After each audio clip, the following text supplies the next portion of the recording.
Busy, update muna kita. Balita sa Ateneo. May mga mambabatas na naghain ng resolusyon para imbestigahan ang pagkamatay ng dalawang Ateneo basketball players na nalunod sa Aurora. Habang patuloy ang usapan, umaasa ang mga kasamahan nila sa team na magkakaroon ng mas malalim na pag-unawa sa nangyari. Para sa mga may loans, tumaas na naman ang interest rate ng BSP to 4.75%. Ginawa ito para subukang kontrolin ang mataas na inflation, lalo na sa gitna ng mahal na presyo ng langis at pagkain. Asahan na mas tataas ang gastos sa pangungutang at budgeting ng pamilya. Nutrition update.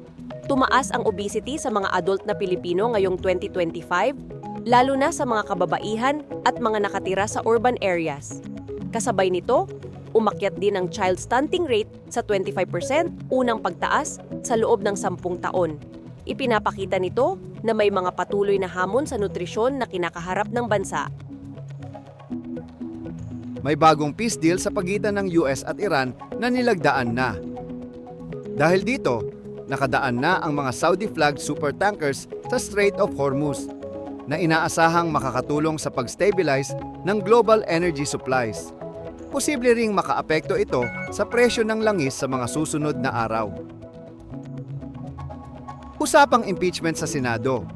Maayos na nagsimula yung pre-trial conference para sa kaso ni Vice President Sara Duterte.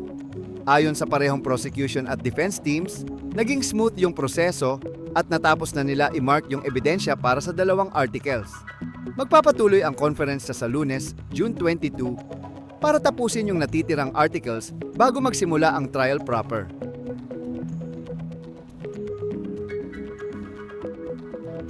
That's your quick catch-up. I-follow mo kami sa News Today PH. Ingat!